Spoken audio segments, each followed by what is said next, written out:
Hello, everyone. My name is David Ruck. I'm at the University of Maryland, Baltimore, here in Baltimore, Maryland, and welcome to Cytometry in R. We are testing the live stream in advance of our actual courses in the later part of this week, and I want to make sure the audio is working. So we have released pre-course workthroughs covering how to install different pieces of software, as well as get familiar with some of our course infrastructure. So this is a good example we can do for testing. I know we've been having some issue with audio on the last couple of tests, so hopefully this goes well. I apologize in advance if we do have audio issues. I will circle back and re-record it if need be. So this pre-course walkthrough for our Cytometry in R, which is a free weekly mini course aimed at those with previous flow cytometry experience who have little to no experience in coding, is primarily focused on installing software on those who have Linux operating systems on their computer.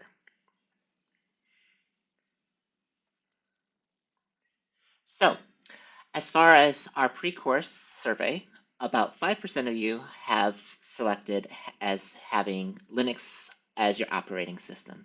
So congratulations, this is truly the year of the Linux desktop. However, I don't know how representative a Google form of people who are interested in taking cytometry in R is to the general population. So I'll let you make that decision on your end. In this case, this particular walkthrough is going to be for Debian style distros. If you are using Fedora, there's also Fedora instructions. I do have the aspiration of getting around and doing one of those walkthroughs. I just didn't get to it before the start of the course, but I will link to the resources for those who are using Fedora or Arch in their hand. So, as far as what we're doing in our particular walkthrough here is if you're daily driving Linux, you're not particularly a stranger as far as how to get software installed if you're running into troubleshooting issues. For those of you who just recently started using Linux due to all the stuff that's happening with Windows 11, I will provide explanations throughout the process. So if you look at the actual R website's page, it has supported Linux from the very beginning. But it's currently supporting two main branches. It's supporting Debian-style distros, which also include Ubuntu and Linux Mint, as well as the Red Hat Linux-style ones, including Fedora. So these are the two main branches of Linux that are supported as far as the installation of our software. There used to be a OpenSUSE branch, but that has not been active since at least 2012. I don't know of what people who are using Arch-based Linux distros are doing, but I do know a few of you do have R installed, so it'll probably vary a little bit. I would search online. This is also similarly the case when it comes to Positron. It has support for both Fedora and Debian-style distributions. Then, depending on your distribution, obviously you may already have Git installed, and you just install that via your regular package manager. In my case, these explanations are on Debian stable, specifically Trixie. It's what I daily drive. So this is fairly well documented as far as what I do to get both the course laptops running as well as my own computer. My plan is to circle back for Fedora later on, but if this doesn't occur, I apologize and I refer you to the documentation. If you are heavily confused and are wondering where the walkthrough for Windows and Mac OS is, those have already been recorded and are also available via the website. They are much simpler as far as the installations go. You don't really have to touch the terminal at any point. So if you are using one of the other distributions, operating systems, please see the link in our comments below to go to the actual web page. All right, so when we're getting started installing, we need to install a few things for Linux. Primarily, we'll need to install R, and in the case of Debian, we're doing this via our terminal. So if we look at the R website, we actually can see the different options as far as the process to go about with the installation. So if you navigate to the main R page, you'll see there's the option to do the download R. As I was mentioning, you do have a situation where you need to select your mirror. Just generally go ahead and select the mirror that's closest to you. If you don't really want to mess with figuring out which is the closest country, you can also select the cloud option, and it should at least redirect you to the nearest geographical one in theory. Once this is done, it gives you the option to select your Linux distro. They have the options. They also have additional installation instructions. So regardless if you're using Debian, if you're using Ubuntu, if you're using Fedora or Red Hat, they have a little bit more tailored instructions. It's very much the read your own manual style. I'll try to do the explanation for those of you who are using Debian, just so it's a little bit easier to navigate than have to read the entire web page. When you get to the landing page, this is what you're going to be seeing. The main steps as far as what you'll be doing in the course of your installation is once you get R installed on your actual computer, you need to update, at least in the context of Debian, the app's sources list just to be able to reference the CRAN repository. That way, when you go and are trying to install R packages, you're able to do that, and you're able to provide the keys to make sure everything's downloaded successfully. So from the documentation, you can see we go through that's etc folder, app sources list, etc. This is where I remember the code didn't properly render for this walkthrough. I'll have to update it later. But when we are going into Debian stable, basically what we're doing is we're going to add this extra line to our sources.list to make sure it's able to be used. And then we're going to obviously make sure it's saved and that we have the sudo privileges to be able to do so. So this is what it looked like on one of our flow cores laptops being updated. We salvaged a ridiculous number of laptops due to Windows 10 end of life. And once we go in, we just need to make sure we save so that then we have this additional line within the sources list so that we're able to reference where to go to get our packages in the future. With that done, we need to be able to have, at least for Debian distros, a key ID to use the signed packages. This we'll need to fetch from the Ubuntu via the terminal. These instructions are available under the R website page as far as what to copy and paste in. Please, for the love of God, don't try to type this out manually. This is the key server. You start with the first one, copy and paste, hit run, and then you go back and get the actual certificate at that point. So in practice, this was for that same laptop, proceeding in, copy and pasting, and then trying again for the second part. And we should at this point have the public key, which means at that point we're able to sign the packages and it should be all hunky-dory when it comes to moving forward. Unlike Windows, where you would also need to install R tools, Linux distributions are a little bit more similar to what you see with Mac OS, where there's like a command line tools functionality, which does all the building from source and assembling into binaries. Until recently, most of the R packages you installed had to be installed from source. There wasn't binaries available. So this is being done, at least in the context of Debian distributions, by the R-based dev package in the case. So after you make sure everything's updated and upgraded, just go ahead and sudo apt install, and then you're installing both rbase and rbase dev, which is bringing in all the base R software that you need. An example from that same setup for the laptop, updating to make sure, bringing it all in, and if all goes well, R should now be installed. On Debian, it is actually available via apt, so we just go ahead and get git at the same time, get it installed. Positron is similar. It's supporting for both Debian-based distros as well as the Fedoras. Where in this course we're using Positron. It's made by the same people who use RStudio. It's a little bit newer. It's based on a VS Code fork. And in my view, it combines the best of both elements for both VS Code and R. However, if you're already comfortable in one or the other and have heavily customized it, your mileage may vary on it. One of the things I really do enjoy is it's much easier to connect to GitHub.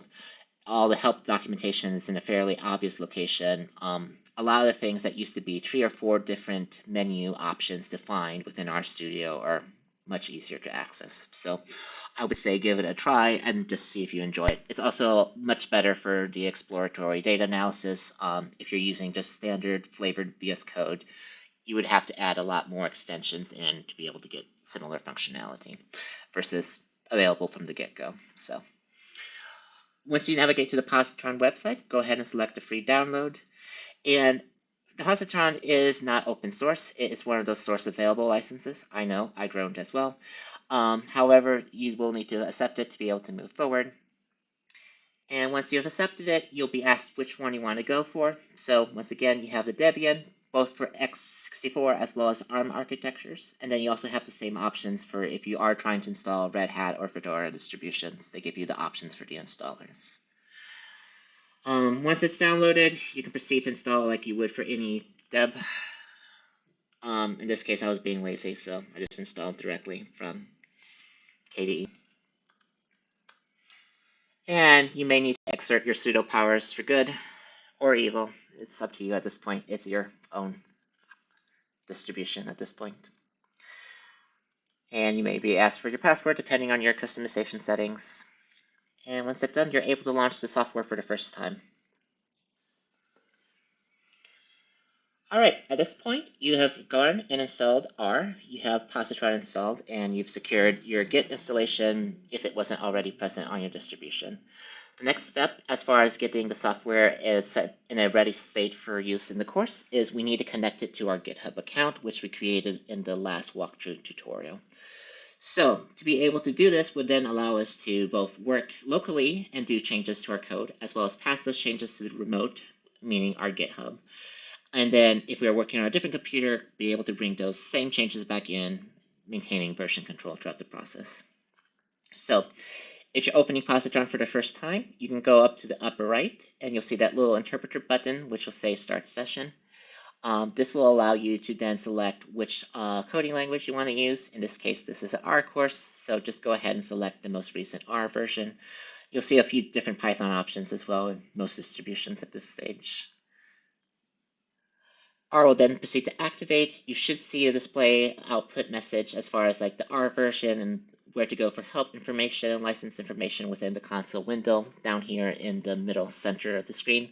If you don't see this, there might have been an issue with your R distribution install, so just keep an eye out for it at this stage.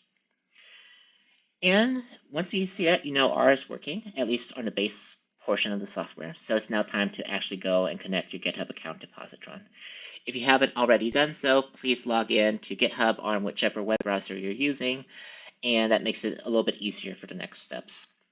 So on the very far left side of the screen is the action bar. If you go all the way down, you'll see the little person icon. This option, if you click on it, you'll see the sign in with GitHub option. That's the one you're going to go ahead and click. It's going to provide you with a code that you'll then provide to GitHub to set up the connection.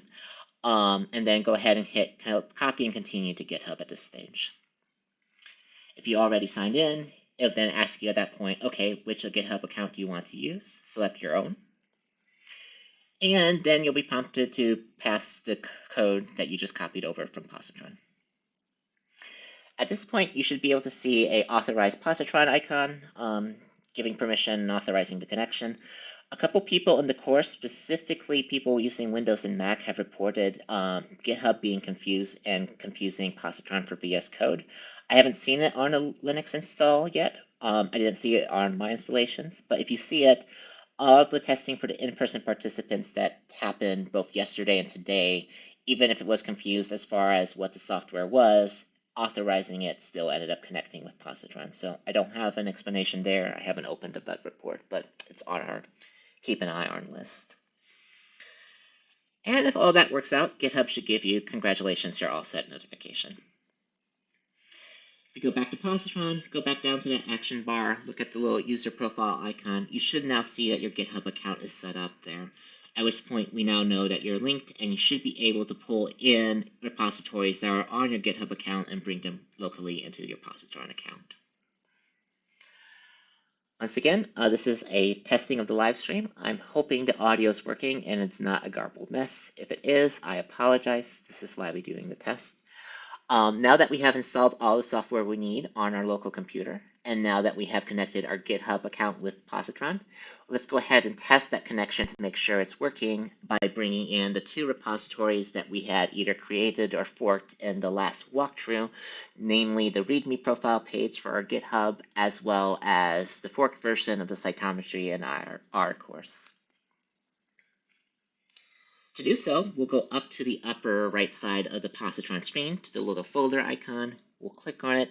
It'll give us two options, new folder from template, which is what happens if you're trying to build it entirely locally. But if you're trying to bring in a new repository that's already on GitHub, you do the new folder from Git option. In this case, you'll need to bring in the URL for your particular repository. So in the context of the course, for the Flow Course GitHub account, we have UMG FCSR as our GitHub account. And then the particular repository we're trying to bring in is Cytometry NR. So we'll need to go ahead and copy this entire URL. Hey, Jay. All right. Let's see. So let's go ahead and copy and paste. No. We go ahead and copy the URL. And the main thing as far as this next screen is once we paste in the URL, we need to then proceed to decide where are we going to be storing all our different project folders when we're working for the context of the course. So in my case, I'm always storing my R projects under my documents folder. I have friends who create a R folder within their documents folder. I have friends who create one on the desktop. The organization, as long as you keep it organized and consistent, is very much up to you. The one thing I would advise, and this may not be applicable for our particular case, but if you do cloud storage in ways, I know this happens a lot for the Windows users, is they'll try to stick their active repositories on OneDrive or Dropbox. And this just causes issues downstream that they then have issues because it's trying to sync the local with the remote version. It locks the files, and then you have permission issues, which causes issues across the board. So I recommend keeping anything that you plan to edit and work on code-wise local just as a standard, and just back it up if you want to do so remotely after the fact. If this is the first time opening Positron, you may see this first. Do you trust the authors of the files in this particular folder? Now, obviously, if it's a repository that you have created, then the answer is yes, you should trust this folder. In the context of a random folder that you just found somewhere on the internet, you don't actually know if the contents are going to be legit or going to be not legit. Exercise a little caution when giving permissions. I do know that if you go for the no, I don't trust the authors option, you can get it converted over to yes, I trust the authors option after the fact, but I didn't take the screenshot for it. And once you do that, you should now be able to bring in that GitHub repository and have it available locally. So once it's succeeded with the download, you should see something like this. This is us bringing in your README equivalent of a repository. So you can see if you had set up that first step using the GitHub account, you had to do the edits to the README profile via the browser. You can see all that same information that you had set up previously is now there and available. Much easier to edit as you go. And the last step for the cytometry and R pre-course walkthrough would be also make sure to bring in the cytometry and R forked version, just so that's available for the next walkthrough, which is when we're walking through Positron and walking through the Git setup, just to make sure you're able to pass data back and forth without issues from your local computer to GitHub and vice versa. I'm realizing as I'm going through these different walkthroughs that instead of showing the cytometry in R repository being brought in, I'm just showing the README repository being brought in twice. So this is something we'll need to change in the actual website itself. So yeah, same process, just use the cytometry in R version for your account, not for the general account, just to make sure you're able to bring in your local forked copy. All right, at this point, we have gone through the workstation setup for Linux operating systems. We have installed R. We didn't need to install R tools. We made sure we had Git, and we made sure we had Positron. We made sure both Positron and GitHub are correctly set up and talking to each other, as well as brought in the repositories that we currently have existing within our GitHub to our local computer, where we're able to work with them more freely. In the next pre-course walkthroughs, which are already available on the website, we do cover more details as far as how to use Positron, what the different elements of it are. As well, we go through a fairly good broad overview as far as version control with Git, and then start introducing how to use Cortal Markdown documents. I don't believe I will be able to record those this evening before the first live stream for the week 1 material, but my goal is to get those also recorded later in the week. All that material is already available via the website, so if you're interested in those, head over there. And with that, I thank you for your attention. Thanks for verifying that the stream is coming in fine on your end. I hope it stays the way for the rest of the evening, and I hope y'all have a good rest of your day. And with that, let's go ahead and close.